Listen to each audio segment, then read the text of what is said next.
you get to sit back, be married, eat, drink, and be satisfied. Probably a lot of us that are on Social Security thought we could do that too. It doesn't work. Young people, stay healthy, pay into Social Security, but don't figure on retiring. You'll go broke. But anyways, as Jesus tells this parable, and then at the end, God says, you know, you fool, tonight, your soul is mine. You know, there's a lot of times that we're not thankful. We're not thankful for where we are, who we are in life. It's like a preacher whose father never said the words, thank you. Always used the phrase, much obliged. We haven't heard that phrase much, have we? Probably none of us have heard it. Much obliged. It's an expression that was used a long time before even thank you came back. Matter of fact, the last time I really heard it, it was used on TV by a mayor. If someone did something good and said, much obliged. It was done when, how many of you remember the Lone Ranger?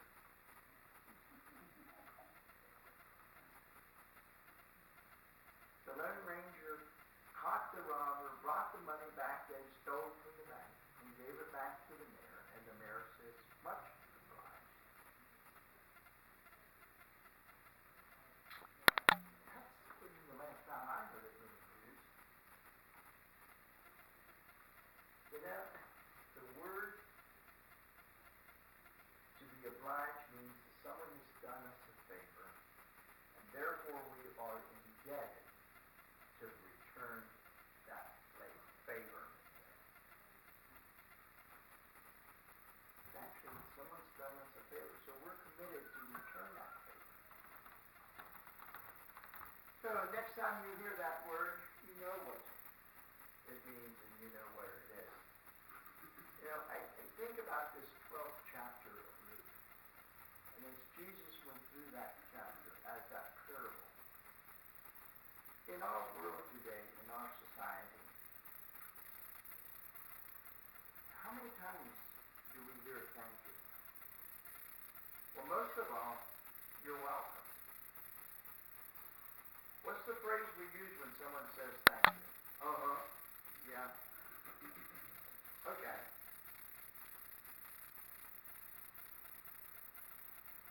And, you know, I drive a school bus. I'll bet you less than 25% of the kids return thank you or good morning to me as they get on the bus in the morning. And every one of them I say good morning to. Less than 20. Why? It's because they're not taught that at home. They're not taught that in public or society. And then when they get off the bus at night, I say, have a good night. Less than 25% says, you too. Why? It's because a lot of times they're taught the very fact is the more you gather, the more pleased you will be, and you can step back and kick your feet back and just say, yeah, look.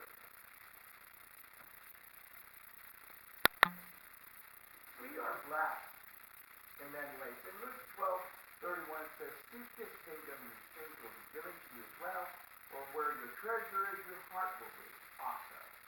Where's our heart? Where's our heart focused on treasure? And I've used this phrase before. Does your job own you, or do you enjoy going to work? Does your home own you, or do you own the home? Does your finances own you, or do you own the finances? building up. We gather.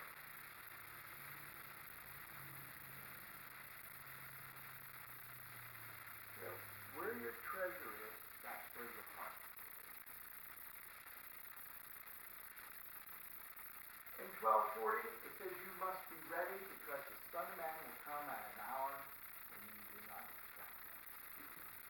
The Son of Man will come at an hour when you don't expect him. It's more than just a thief at the night. You prepare and watch your doors at night. But the Son of Man will come when you least expect it.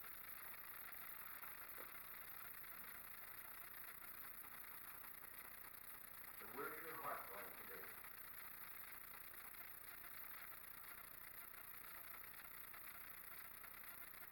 Jesus says, expect God. God is being faithful to him. He says to be a faithful and wise manager. Are we faithful and wise in managing? And you can ask, well, Pastor, where's all this going? Well, 1244 says it. I tell you the truth, he will put in charge all his possessions. Meaning, if we're good managers of what God has blessed us with and given to us, then he will give possessions to us, that we will be able to manage more. If we think about the three servants, that as the master was going away, he gave one 10 talents, one 5 talents, and one 1 talent. When he came back unexpectedly and he asked for the talents back, the first one said, well, here, I put this in the bank, I got interest on it and so forth, and it's yours, Lord. You use it and so forth. And he says, wise and faithful servant. And he goes to the fifth one. The fifth one did the same thing. He earned money with it. And he said, wise and faithful servant. He goes to the one that had one, and the servant was greedy, and he hid it, and he says, here's your 1 talent. I know that you do not collect, but yet where you do collect, you have not planted, and here I have your 1 talent, I hid it. And you said, you, what, evil servant? And he took it, and he cast him out. Are we wise managers? What are we doing with what he's already given us and our possessions?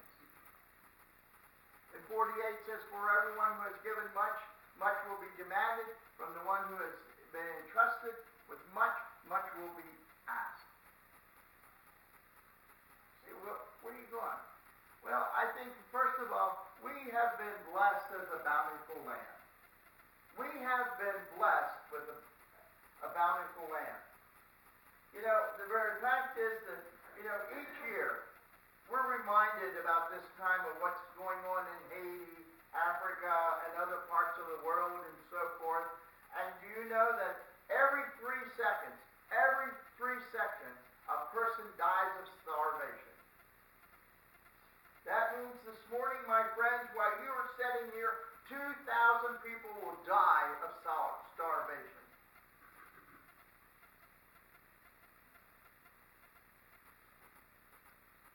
That's amazing, isn't it?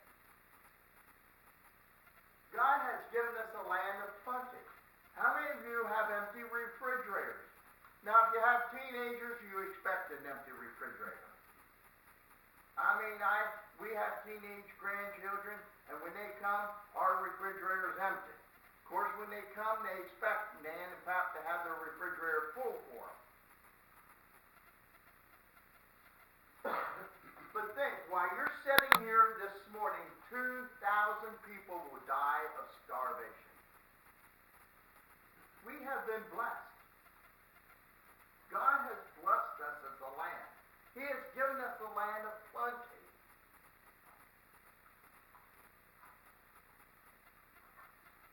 This country alone gives so much food to other countries to help them. But have we sat down and thought about how God has blessed us? You know, you hear on the news now that the price of turkeys are going to go up because of the aviation flu and so forth. But you know, if you go into the store, there's still plentiful turkeys in the freezers, aren't there? How bet you if each one of us would go to our freezer, and maybe not, how many of us would find 1, 2, 3 turkeys laying there?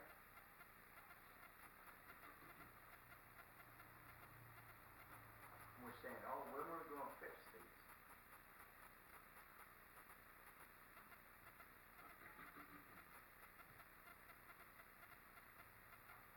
God has blessed us with a very rich and plentiful land.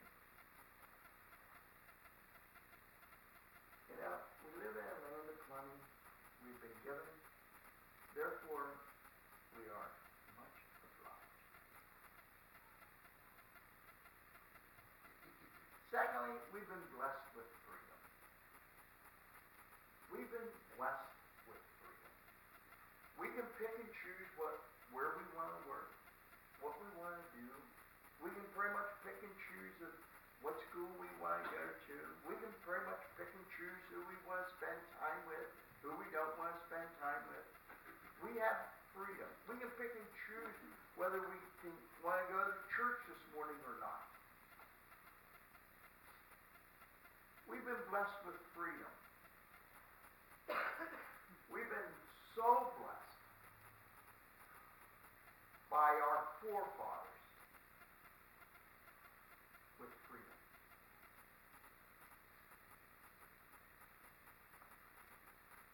Men and women who gave their lives for the freedom we have. Men and women who have served. In the news lately, there's a World War II veteran who's telling his story. He's 90 years old and so forth. He's telling the story of World War II. His story. And often he says, I'm not a hero. I'm the hero. Or the real hero is the one that has a cross.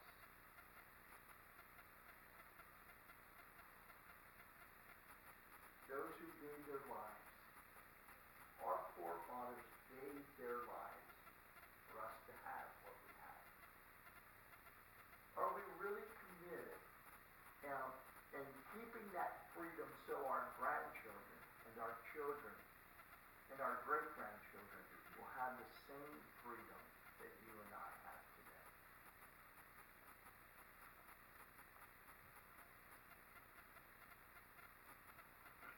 It just didn't happen, my friends. People gave lives for us to have what we have today in freedom.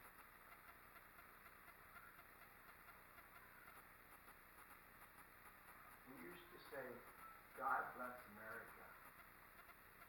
Now we don't. We've given that freedom up. How many of us are committed enough to going to Walmart when someone says Happy Holidays? No, it's Merry Christmas.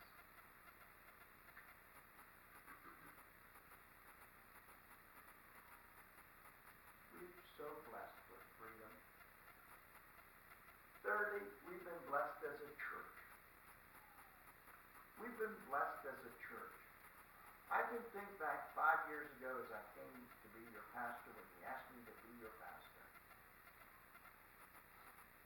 And we've been really blessed as a church, as a whole. What are we doing with what people have given to this church? Are we being good stewards of it? But most of all, are we being obliged in returning the favor to someone else? Or are we hoarding it?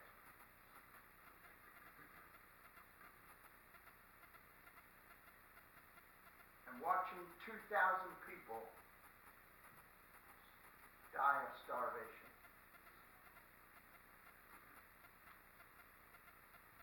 We've been blessed as a church, and we have so much. We have come to see the church as a place to serve us, and no longer see it as a place to where we are called to be servants into the society and the culture and the world we live in. We look at the church to serve us. It's not about us. It's about what's around us. It's about those people who are struggling with life. You know, I was surprised this week.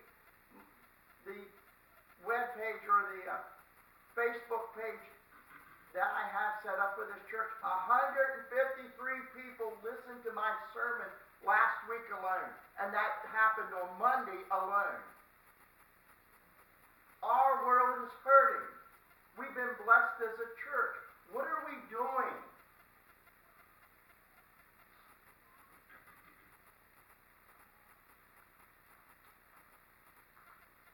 We have young people that some of them are being faced with 3 years of prison because of what they've done. Because parents don't care. And we as a church, are we reaching those parents who need help? Who are struggling to look for a prayer or just a kind word?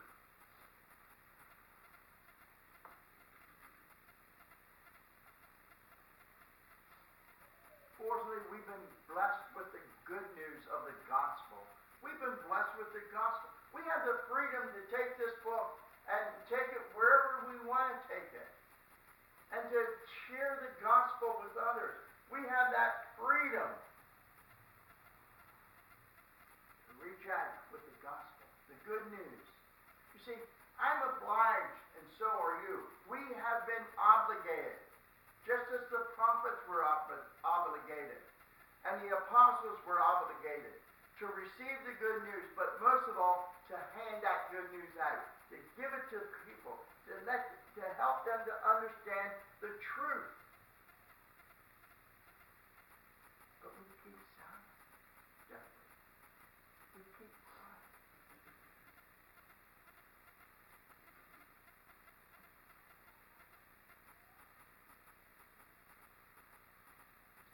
My friends, as we gather around the table next week, are we willing to say, I'm obliged? Meaning, I received a favor. Now I'm committed in returning that favor to someone else. Reminds me of the story of a young boy during World War II in Germany. He was orphaned. As he stood outside of a bakery shop and looked in the window,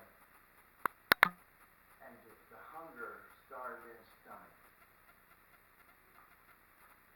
a soldier walked up to him.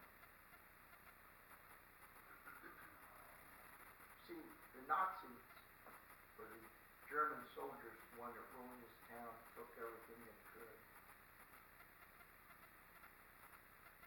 This U.S. soldier walked up to the young man, looked at him, asked him if he was hungry, and the boy didn't say anything. So, as the soldier went into the bakery, and the young boy stood there and looked into the window, and as the baker was putting loaves of bread into this bag,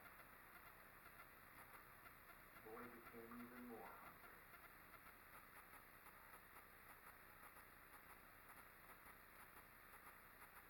The young soldier came out of the bakery, handed the bag to the young lad. The young lad looked at him, smiled, and as the young soldier walked away, the young boy ran after him, took a hold of his pants, and looked at him and said, "Are you Jesus? Are you Jesus?"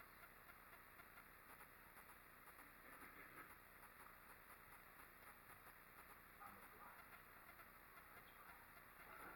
Father, we thank you, we praise you. And Father, as we think about Thanksgiving next week, as many of us are planning the meals and things, but Father, are we returning the favor to you? How you have blessed this land with freedom, blessed us with the truth, but most of all, blessed us with the gospel that we may reach out and touch others' lives. Father,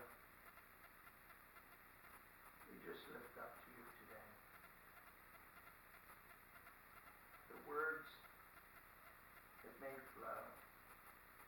My faithful servant, you've done well. You've managed